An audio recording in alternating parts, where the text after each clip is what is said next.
नमस्कार दोस्तों और हमारे ईपीएस 95 पेंशन पाने वाले भाइयों और बहनों, इस बड़े फैसले से कंपनियों का महीने का योगदान भी 1250 रुपए की पुरानी लिमिट को पार करता हुआ सीधे 283 रुपए पर पहुंच जाएगा, जो पेंशन फंड के पूरे खजाने को एक नई ताकत देगा। लेकिन हमारे जितने भी समझदार दर्शक भारत सेतु परिवार का हिस्सा हैं, उन्हें इस पूरे मामले के पीछे के छुपे हुए सच और तकनीकी बातों को भी बहुत गहराई से समझना होगा, क्योंकि इंटरनेट पर कई झूठे सर्कुलर और गुमराह करने वाली खबरें भी फैल रही हैं, जिनमें यह दावा किया जा रहा है कि सभी के बैंक खातों में बढ़ी हुई रकम आना शुरू हो गई है। हमारी जिम्मेदारी आपको हमेशा फरेब से बचाकर जमीनी सच्चाई से वाकिफ कराने की है। और सच ये है कि श्रम मंत्रालय ने इस पूरे प्लान को पूरी तरह से हरी झंडी दिखा दी है और इसकी फाइल अब आखिरी वित्तीय मोहर और बजट बांटने के लिए केंद्रीय वित्त मंत्रालय की मेज पर पहुंच गई है, जिसका मतलब ये है कि कानूनी रूप से सरकारी बजट का नोटिफिकेशन जारी होने में कुछ दिनों का वक्त और लग सकता है। एक बार फिर से आप सभी का आपके अपने सबसे पसंदीदा और नंबर 1 यूट्यूब चैनल भारत सेतु पर बहुत बहुत स्वागत है। इस समय दिल्ली के विज्ञान भवन से लेकर श्रम मंत्रालय के गलियारों तक एक ऐसी चौंकाने वाली और हैरान करने वाली सबसे बड़ी खबर निकलकर सामने आई है,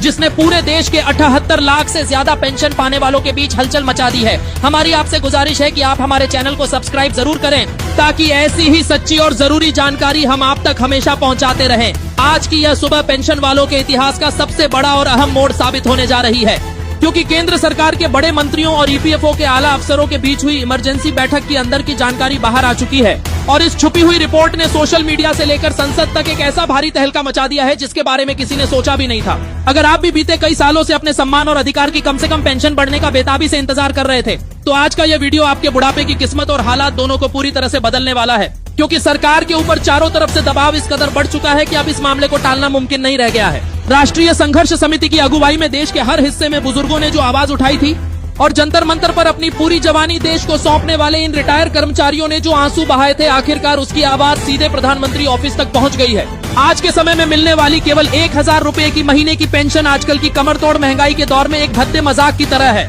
जिससे किसी भी बुजुर्ग का एक हफ्ते की दवाइयों का खर्चा भी पूरा नहीं हो पाता है। और इसी शर्मनाक हालत को खत्म करने के लिए इस नए प्रस्ताव में कम से कम पेंशन को सीधे 7 गुना से ज्यादा बढ़ाकर 7500 रुपए करने के साथ साथ हर महीने उपभोक्ता मूल्य सूचकांक के आधार पर महंगाई भत्ता यानी डीए जोड़ने पर आखिरी सहमति बनती हुई दिखाई दे रही है। यह रणनीति इसलिए भी बहुत खास है क्योंकि ईपीएफओ के इतिहास में पहली बार पेंशन बदलाव के बिल को कैबिनेट नोट के रूप में तैयार कर लिया गया है, जिसे प्रशासनिक भाषा में ईपीएफओ 3 सुधार कहा जा रहा है। और इसके लागू होते ही ना केवल अभी के 78 लाख बुजुर्गों की जेब में हर महीने एक अच्छी और सम्मान वाली रकम आएगी, बल्कि जो काम करने वाले कर्मचारी हैं उनके लिए भी पेंशन वाले वेतन की सबसे ज्यादा सीमा को 15,000 रुपए से सीधा बढ़ाकर 25,000 रुपए कर दिया जाएगा, जिससे आने वाले समय की सामाजिक सुरक्षा का एक मजबूत ढांचा तैयार हो सके।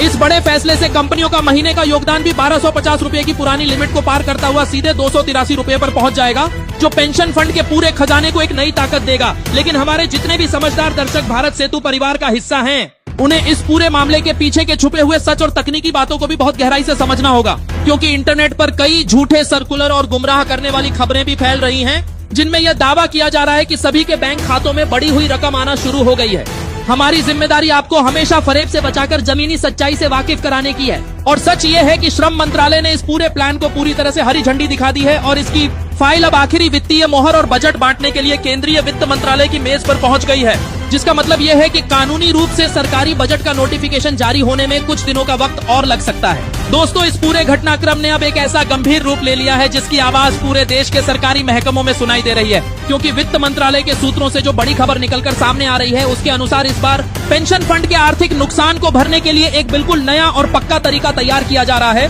ताकि सरकार पर कोई फालतू बोझ भी ना पड़े और हमारे बुजुर्गों को उनकी मनपसंद 7500 रुपए की कम से कम पेंशन और महंगाई भत्ता बिना किसी परेशानी के हर महीने उनके खातों में भेजा जा सके। इस बड़ी योजना के तहत सरकार ईपीएफओ के पुराने निवेशों से मिलने वाले मुनाफे और रिजर्व फंड का एक बड़ा हिस्सा सीधे इस पेंशन स्कीम में लगाने जा रही है, जो इस पूरी कोशिश को कानूनी और आर्थिक रूप से सच साबित करने में सबसे ज्यादा मददगार साबित होगा। पेंशन वालों के लिए एक और सुकून की बात यह निकलकर सामने आई है कि राष्ट्रीय संघर्ष समिति के नेताओं की केंद्रीय श्रम सचिव के साथ हुई हाल ही की बंद कमरे की बैठक में इस बात पर भी रजामंदी बन चुकी है कि जिन पेंशन वालों की उम्र 75 साल से ज्यादा हो चुकी है, उन्हें इस बढ़ी हुई पेंशन के साथ साथ एक खास उम्र की छूट का बोनस भी दिया जाए, ताकि जीवन के आखिरी पड़ाव पर पहुंच चुके हमारे सबसे सीनियर बुजुर्गों को इलाज और सेहत से जुड़े खर्चों के लिए किसी भी पैसों की तंगी का सामना न करना पड़े। इस अनोखे और ऐतिहासिक कदम ने देश भर के लाखों पेंशन पाने वाले परिवारों के अंदर एक बार फिर से यह भरोसा जगा दिया है कि उनका कई सालों का लंबा संघर्ष और जंतर मंतर पर दी गई कुर्बानियां फालतू नहीं जाएंगी। बल्कि बहुत ही जल्द एक बड़े सरकारी आदेश के रूप में उनके सामने मौजूद होंगी।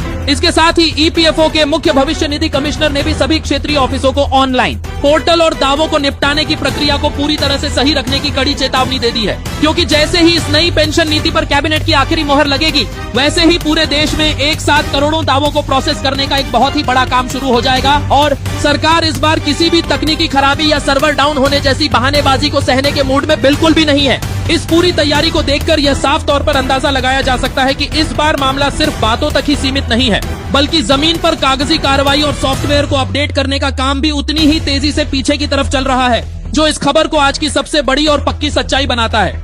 इतना ही नहीं दोस्तों, इस बड़े अभियान के अगले हिस्से में जो सबसे बड़ी तकनीकी रुकावट थी, उसे भी अब पूरी तरह से दूर कर लिया गया है, क्योंकि ईपीएफओ के मुख्य डाटा सेंटर ने एक नया खास सॉफ्टवेयर तैयार कर लिया है, जो बिना किसी इंसान की दखल के सीधे आपके आधार कार्ड और बैंक खाते के सहारे इस बढ़ी हुई पेंशन की रकम और डीए के एरियर का हिसाब पलक झपकते ही कर देगा। इस डिजिटल बदलाव का सबसे बड़ा फायदा देश के उन दूर के गांव में रहने वाले बुजुर्गों को मिलेगा, जिन्हें पहले अपना लाइफ सर्टिफिकेट यानी जीवन प्रमाण पत्र जमा करने के लिए बैंकों और ईपीएफओ के चक्कर लगाने पड़ते थे। लेकिन अब सरकार इस पूरे सिस्टम को पूरी तरह से बिना चेहरे और बिना कागज वाला बनाने जा रही है, ताकि इस ऐतिहासिक मोड़ के बाद किसी भी बुजुर्ग को अपने ही अधिकार के पैसे के लिए दफ्तरों के दरवाजे पर परेशान न होना पड़े। श्रम मंत्रालय के ऊंचे सूत्रों ने यह भी इशारा किया है कि इस नए नियम में एक खास भलाई का हिस्सा जोड़ा जा रहा है, जिसके तहत अगर किसी पेंशन पाने वाले की अचानक मृत्यु हो जाती है, तो उनकी विधवा या परिवार को मिलने वाली पारिवारिक पेंशन को भी कम से कम सीमा के दायरे में लाकर सीधे 7,500 रूपए के 50% से बढ़ाकर एक नया सम्मान वाला सुरक्षा कवच दिया जाएगा, ताकि घर के मुखिया के न रहने पर भी परिवार पूरी तरह से अपने पैरों पर खड़ा और सुरक्षित रह सके।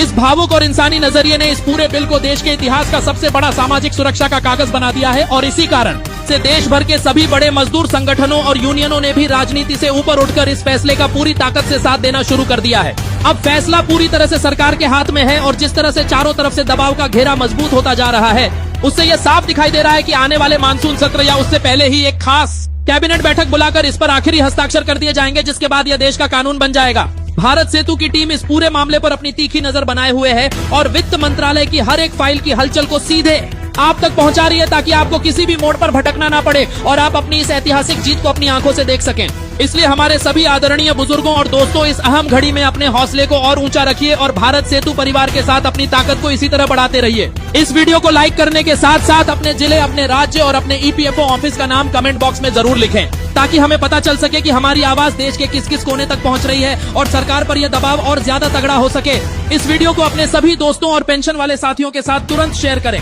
ताकि सच की यह लौ जलती रहे। और जाने से पहले चैनल को सब्सक्राइब करना बिल्कुल ना भूलें। बहुत बहुत धन्यवाद। जय हिंद, जय भारत।